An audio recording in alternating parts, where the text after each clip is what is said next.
नमस्कार दोस्तों, मेरा नाम है विमल सिंह बालाजी। स्टडी अड्डा में आप सभी का स्वागत है। उत्तर प्रदेश अधीनस्थ सेवा चयन आयोग की तरफ से पेट 2022 की जो परीक्षा है उसके माध्यम से ये नोटिफिकेशन निकाला गया वैकेंसी का। कौन कौन आवेदन कर सकता है, सारी चीजें इस वीडियो में जाने। तो सबसे पहले तो ये समझिए कब से आवेदन स्टार्ट हो रहा है। तो कल 11 जुलाई 2023 से ये आवेदन आपका स्टार्ट हो रहा है और ये विज्ञापन निकाला गया था 6 जुलाई को। ऑनलाइन आवेदन या शुल्क जमा करना या आवेदन सबमिट करने की लास्ट डेट 1 अगस्त 2023 की है। शुल्क समायोजन और आवेदन में अगर संशोधन करना है तो 8 अगस्त 2023 की है। क्या पोस्ट का नाम है? लेखा परीक्षक और सहायक लेखाकार सामान्य चयन, ये पोस्ट का नाम है। कितने टोटल पोस्ट हैं? तो यहाँ पर टोटल आपके 529 पोस्ट हैं और सहायक लेखाकार के रिक्त एक पद हैं। कुल मिलाकर के अगर आप देखेंगे तो 529 प्लस एक यानी कि 530 पदों पर ये आपकी भर्ती जो है वो होनी है, जिसमें आप देखेंगे तो एक ही पद है किसका? सहायक लेखाकार का। बाकी लेखा परीक्षक के हैं सभी 529 पोस्ट। इसके आधार पर ये चयन होगा। तो ये आपका प्रारंभिक अर्हता परीक्षा पेट 2022 की जो परीक्षा है उसी के स्कोर के आधार पर ही आपका चयन जो है वो किया जाएगा। कौन कौन आवेदन कर सकते हैं? तो जिनका भी स्कोर जो है वो नॉर्मलाइज स्कोर है, उसमें शून्य या उससे कम अंक या नकारात्मक अंक नहीं मिले हों, तो उन सभी को इसमें भरने के लिए छूट दी गई है। ऑफिशियल वेबसाइट upSSC.gov.in, उसी में ही लाइव एडवर्टाइजमेंट सेगमेंट जो रहेगा वहीं पर आप डाउनलोड या व्यू कर भी कर सकेंगे इसकी इंफॉर्मेशन को, और वहीं पर एप्लीकेशन प्रोसेस दिया होगा, वहां से आप आवेदन कर पाएंगे। EWS प्रमाण पत्र के लिए भी लिखा हुआ है कि ये आवेदन करने से पहले 1 अप्रैल 2023 से लेकर 1 अगस्त 2023 आवेदन की जो अंतिम तिथि है इसके मध्य ही आपका निर्गत EWS प्रमाण पत्र होना चाहिए। 2022-23 की आय पर आधारित होना चाहिए और 23-24 के लिए मान्य होना चाहिए। आवेदन प्रक्रिया तो आप जब करेंगे तो दो ऑप्शन देगा पेट 2022 में कि एक आप पर्सनल डिटेल के थ्रू इसमें कर सकते हैं, जिसमें आपको रजिस्ट्रेशन नंबर पेट वाला जो 2022 वाला वो डालना होगा, जन्मतिथि, लिंग, यूपी के आप निवासी हैं या नहीं, और दूसरा आपको ऑप्शन ओटीपी के माध्यम से दिया जाएगा, जहां पर जो भी आपने रजिस्ट्रेशन किया होगा 2022 वाला पेट का, उसके रजिस्टर्ड मोबाइल नंबर या ईमेल आईडी पर आपको एक ओटीपी भेजा जाएगा, उससे भी आप लॉगिन कर सकते हैं। बाकी बेसिक तरीका है वही फॉर्म भरने का, सारी चीज़ें आप भरेंगे, फोटो और सिग्नेचर जो है वो जो आप पहले अपलोड किए होंगे वही सारी दिखा देगा, आपको अलग से अपलोड नहीं करना पड़ेगा। और लास्ट में जो है वो डिक्लेरेशन फॉर्म जो है वो आ जाएगा। बात करते हैं फीस की। तो आपकी जो फीस यहाँ पर रखी गई है वो 25 रुपये रखी गई है सभी श्रेणियों के लिए। कुल मिलाकर के ही 25 है, जिसमें आवेदन शुल्क और ऑनलाइन प्रक्रिया शुल्क मिलाकर के ये आपका 25 रुपये रखी गई है, जैसे कि आप हमेशा देखते हैं। और जब आपकी एक और मेरिट निकाली जाएगी पेट की कि इतने लोग इतने नंबर तक वालों का चयन हुआ है, तब वहां पर आपको मुख्य परीक्षा का प्रवेश पत्र डाउनलोड करने से पहले भी भुगतान करना होगा, जहां पर आप 185 या 125 में से जो फीस है वो पेमेंट करते हैं। अब बात करते हैं कैटेगरी वाइज पोस्ट। तो जैसे निदेशक स्थानीय निधि लेखा परीक्षा की जो वैकेंसी है लेखा परीक्षक की, इसका पदनाम है, जिसमें आप 63 पद देख पाएंगे अनारक्षित में, अनुसूचित जाति में 28, अनुसूचित जनजाति में मात्र 3 पद हैं, अन्य पिछड़ा वर्ग में 31 पद हैं और ईडब्ल्यूएस में 13 पद हैं। कुल मिलाकर 138 पद हैं। उसके बाद आप देखेंगे लेखा परीक्षक में ही जो है आपका सहकारी समितियां और पंचायत लेखा परीक्षक जो है निदेशालय उत्तर प्रदेश लखनऊ, यहाँ पर प्रयागराज है, यहाँ पर लखनऊ है।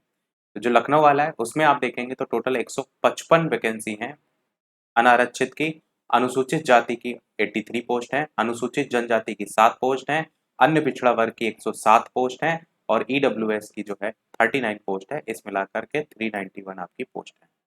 उसके बाद सहायक लेखाकार की अगर बात करते हैं तो ये केवल और केवल एक पोस्ट है जो कि मैंने आपको बताया, और ये जो एक पोस्ट है ये किस कैटेगरी में है तो यहाँ पर आप देखेंगे कुल पद में ही दिया गया है, मतलब ये किस कैटेगरी में है? अनारक्षित में है। हाँ ठीक है, अनारक्षित में जो है ये एक केवल पोस्ट है। तो इस प्रकार टोटल मिलाकर के 530 पोस्ट आपकी हो जाएंगी, जिसमें आप देखेंगे तो 219 जो आपकी पोस्ट हैं वो आपकी अनारक्षित की हैं, 111 पोस्ट जो है अनुसूचित जाति की हैं, अनुसूचित जनजाति की 10 पोस्ट हैं और 138 जो है वो अन्य पिछड़ा वर्ग की हैं और 52 ईडब्ल्यूएस की हैं। बाकी क्षैतिज आरक्षण भी दिया गया है, जैसे दृष्टिहीनता, बधिर है, इन सभी के लिए भी नीचे आप देखेंगे तो अलग अलग पोस्ट दिए गए हैं, जिसमें 9 7 7 6 0 0 25 105 9 करके। तो यहाँ पर महिलाओं वाला जो सेक्शन आप देख रहे हैं इसमें सबसे ज्यादा देखने को मिल रहा है।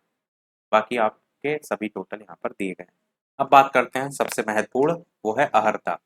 तो जो भी लेखा परीक्षक की पोस्ट है उसके लिए आपका क्या चाहिए, तो अभ्यर्थी भारत में विधि द्वारा स्थापित किसी भी विश्वविद्यालय से वाणिज्य से यानी कॉमर्स में उसका ग्रेजुएशन होना चाहिए, या तो फिर अगर ये नहीं है तो लेखा कर्म स्नातकोत्तर डिप्लोमा यानी पोस्ट ग्रेजुएशन की बात की गई है, और कंप्यूटर में ओ लेवल भी आपसे यहाँ पर मांगा गया है। इसके साथ ही साथ अधिमानी अर्हता ये डिजायरेबल क्वालिफिकेशन होती है, यानी कि कंपलसरी नहीं होती। अगर आपके पास है तो आपको वरीयता दी जाती है, तो उसमें नंबर जोड़ करके आपकी मेरिट में एक्स्ट्रा नंबर दिए जाते हैं। जैसे अधिमानी अर्हता में दो चीजें हैं, एक है प्रादेशिक सेना में 2 वर्ष की अवधि तक सेवा हो, और राष्ट्रीय कैडेट कोर का बी प्रमाण पत्र अगर है तो आपको, ये कंपलसरी नहीं है, ये केवल डिजायरेबल क्वालिफिकेशन में आएगा। तो कंपलसरी ये है आपका कॉमर्स से ग्रेजुएशन होना चाहिए, या तो आपका पीजी लेखाकर्म स्नातकोत्तर से डिप्लोमा होना चाहिए, या ओ लेवल, या नहीं ओ लेवल, कंप्यूटर में ओ लेवल ये कंपलसरी और शब्द का यूज किया गया है, यहाँ पर यह शब्द का यूज किया गया। इसके अलावा जो लेखा परीक्षक यहाँ पर ये प्रयागराज की थी उसके लिए, जो उत्तर प्रदेश लखनऊ वाला है यहाँ पर आप देखेंगे तो सेम वही है, कुछ बदला नहीं है, यहाँ पर भी सेम क्वालिफिकेशन भी चाहिए। सहायक लेखाकार की बात करते हैं, जिसमें आप देखेंगे तो इसमें भी सेम वही क्वालिफिकेशन है जो ऊपर आपने देखा, और यहाँ पर भी ओ लेवल और संस्थान से अकाउंटेंसी में स्नातकोत्तर डिप्लोमा वही सारी चीजें लिखी हुई। तो मतलब क्वालिफिकेशन तीनों अलग अलग जो पोस्ट हैं तीनों में समान है। एज की बात करते हैं तो मिनिमम 21 साल है, 1 जुलाई को 21 वर्ष की आयु प्राप्त कर ली हो, 40 वर्ष से अधिक की आयु प्राप्त ना हो, 21 से 40 के बीच में होनी चाहिए। परंतु यह कि अनुसूचित जाति, अनुसूचित जनजाति और अन्य श्रेणी के जो हैं उनके द्वारा समय समय पर जो अधिसूचित किया जाता है, उच्चतर आयु सीमा उतने वर्ष अधिक होगी जितनी वृद्धनिष्ठ की जाएगी, वो लिखा हुआ है। मतलब आरक्षण को लेकर बात की गई। चयन का आधार केवल लिखित परीक्षा आपकी होगी, और लिखित परीक्षा को लेकर के यहाँ नियमावली की बात की गई है। परीक्षा योजना और पाठ्यक्रम के लिए लिखा है कि परीक्षा तिथि के संदर्भ में और पाठ्यक्रम के संदर्भ में अलग से सूचना दी जाएगी। कितने गुना अभ्यर्थियों को बुलाया जाएगा, तो 15 गुना अभ्यर्थियों को बुलाया जाएगा, ये भी यहाँ क्लियर किया गया है।